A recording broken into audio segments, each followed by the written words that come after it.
তো শুভ জন্মাষ্টমী। দেখো সকালবেলা আমি যাচ্ছি বাজারে। তো আমার তো কেউ বাজার করার নেই, সকালবেলা বাজার করতে যেতে হবে। আর কি বলবো, কী কী বাজার থেকে আনছি তোমাদের সাথে সেটাও শেয়ার করব, কারণ আজ জন্মাষ্টমী উপোস টুপোস করবো না, যদিও খাবো। মানে আজ অনেক দিন নিরামিষ খাচ্ছি, সেই রবিবার থেকে নিরামিষ আমাদের চলছে। এই শ্রাবণ মাসের সোমবার, এই হেনাবার তেনাবার করে করে চলছে। তো যাই হোক, আজকের কি বাজার থেকে আনি সেটাও তোমাদের সাথে দেখা হবে বাজার করে আনার পরে। চলো বন্ধুরা, দেখো বাজার থেকে ফিরেও পড়েছি। আর বাজারে প্রচুর দাম, সব কিছুই কিনিনি, যেটুকুনি পেয়েছি তাই নিয়ে এসেছি। গিয়েছিলাম তো বাজার থেকে দুয়াটি শাক নিয়ে এসেছি। আর বাজারে এত দাম আনাজের বলার মতন না। তো দুয়াটি শাক নিয়েছি, কলমি শাক খাওয়া হয় না, তো আমাদের এখানে মাঠ ঘাটে সেরকম নেই, আর থাকলেও যায় না মাঠে। আর এই দু রকম মাছ নিয়েছি, কে কে চেনো জানি না, তো দুটোই নদীর মাছ। আর তারপরে আলু পেঁয়াজ তেল, এগুলো তো জানো, আর কি বলা যাবে। তো আলু পেঁয়াজ তেল, তো বাজার থেকে মাছ নিয়ে এসে মাছটা কাটতেও বসে গেছি। তো কাটতে কাটতে আমি বলছিলাম যে মাছটার কি আঁশ নেই বা কি, কিছু বুঝতে পারছিলাম না। ওটাকে যখন আবার ঘাটে গিয়ে ওগড়াচ্ছিলাম, সাদা সাদা একটা আঁশ বেরোচ্ছিলো। তো ভালো করে আমি ধুয়েও নিয়েছিলাম। আর এই মাছটা কোনো দিন কাটিনি, এই ফার্স্ট টাইম এই মাছটা বাজার থেকেও আনলাম। আমি কোনো দিন আনিও নি বা খাইও নি। আর এর সাথে আরেকটা মাছ নিয়ে এসেছিলাম, তোমরা চিনবে কি জানি না, এটা ম্যাকরেল মাছ। তো সব মাছ কাটার থেকে ধুয়েও এনেছিলাম ভালো করে। তো পুকুর থেকে ধুয়েও এনেছিলাম, ধোয়াও হয় না। এবার মাছটাকে ভালো করে ধুয়ে এনে আনাজ ফানাজও কাটতে বসে গিয়েছিলাম। এবার ধুয়ে এনেছি, দেখতেই পাচ্ছি তোমরা, মাছ কটাকে ভালো করেই ধুয়ে এনেছি। এনে এবার শাকটাও বেছে নিয়েছিলাম, কারণ আমি কলমি শাক এনেছিলাম বাজার থেকে দুয়াটি। তো এখানে কলমি শাক পাওয়া যায়, তো সেরকমভাবে।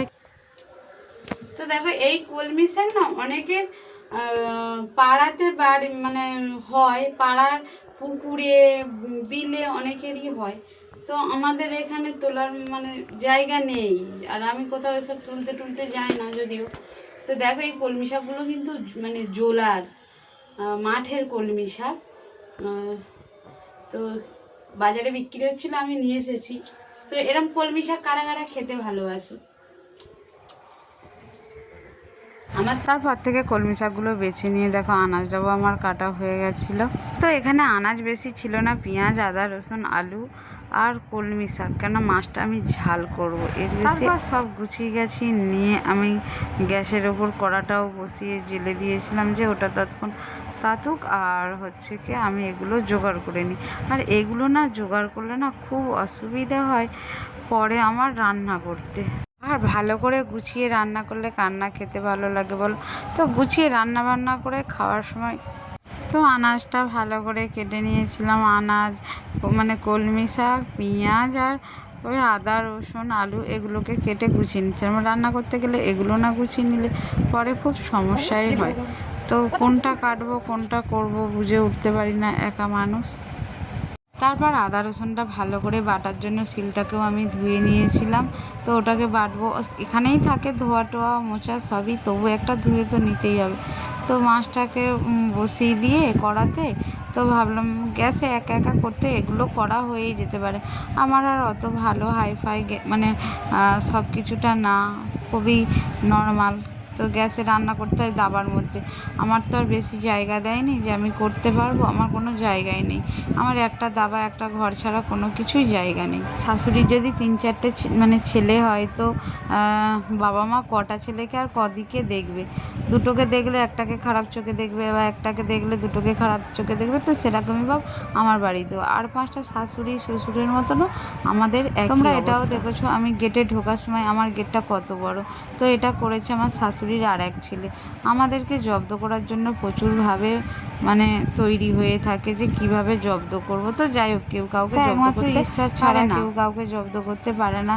তো তারা কি আর করবে। আবার দেখো মাছটা না ভাজা বসিয়ে দিয়েছিলাম, ভাজার পরে আমি আদা রসুনটা বেটেও নিয়েছিলাম, যে আমাকে তরকারি করতে হবে, ওই জন্য আমি বেটেও নিয়েছিলাম। কি করব, একবার ভাজা হয়ে গেছে আর একবারও ভেজে টেজে নেওয়ার পরে হচ্ছে কি আমি 2 পিস খেয়েও দেখেছিলাম যে অনেক কদিন হয়ে গেছে আমাদের নিরামিষ চলছে, কি করব না করব, রোজ নিরামিষ ভাত খেতে হতো, তো আমিষ ছিল না। তো আজকেরে ভাবলাম আমি মাছ খেয়েই তবে ছাড়বো। তো মাছ নিয়ে এসে মাছ ভেজে 2 পিস না 1 পিস মাছ, সরি ভুল হয়ে গেল।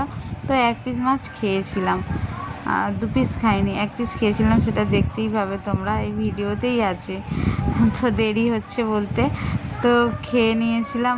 ভাবলাম যে না 1 পিস খাই বসে বসে। আমার মতন কে এরকম মাছ ভাজতে ভাজতে মাছ খেতে ভালোবাসো, বা তরকারি হয়ে গেলে তরকারি চাখতে ভালোবাসো, এটা আমার ছোটোবেলার অভ্যেস। কারণ আমি বাড়ির একা মেয়ে ছিলাম, তো মা এরকম ছোটোবেলায় আমাকে তুলে তালে দিত যে মা তুই খা, কোনো অসুবিধা ছিল না। ঠাকমা দাদুরা ওরা তো অনেকই ভালো ছিল, আমাকে খাওয়ার জন্য কোনো কিছু বলতো না। কিন্তু শ্বশুরবাড়িতে এসে অনেক কথা শুনতে হয়েছে, বা অনেক চোখ মেকানি মুখ মেকানি শাশুড়ি মা খেতাম বলে কিরকম একটা করতো, ভালো করে খেতেও দিত না। তো অনেক খাওয়া দাওয়ার কষ্ট পেয়েছি, এখন সেটা আর পায় না। আমার বর খাওয়া দাওয়ার যাই পারে, ও কষ্টটা দেয় না। তারপর দেখো আদা রসুন বাটার পরে আমি বেটেও নিয়েছিলাম, দেখতেই পাচ্ছ তোমরা আদা রসুন বাটছিলাম। তো বাটার পরে তরকারি বসে, আর দেখো রান্নাবান্না করতে করতে কত গল্প তোমাদের সাথে শেয়ার করছি। এই জায়গাটায় না এলে বুঝতে পারতাম না যে তোমাদের সাথেও অনেক গল্প শেয়ার করতে না, কোনো কিছু ভিতরের গল্প থাকলে শেয়ার করলে সে মনটাও হালকা হয়ে যায়। আর দেখো সেই বলেছিলাম যে মাছ ভেজে খাচ্ছিলাম, তো খাওয়ার ভালো লাগছিলো খুব, মাছটা ভালো টেস্টি ছিল। তো অনেকদিন অনেকদিন না 4-5 দিন মাছ খায় না। বাঙালিরা মাছ না খেয়ে কি কেউ থাকতে পারে, তাই না বলো? বাঙালিরা তো মাছ খাবেই। দেখো তারপর কলমি শাক ভেজেছিলাম আর মাছটা ঝাল করেছিলাম, তো তাই দিয়ে আমি ভাতও খেয়ে নিলাম। কেন সকালবেলা টিফিন হাফ দিন আমার করাই হয় না, তো একবার ভাতেই খেয়ে নিই। কলমি শাক ভাজাটা অনেকদিন বাদে কলমি শাক ভাজাটা খুব খুব ভালো লেগেছিল।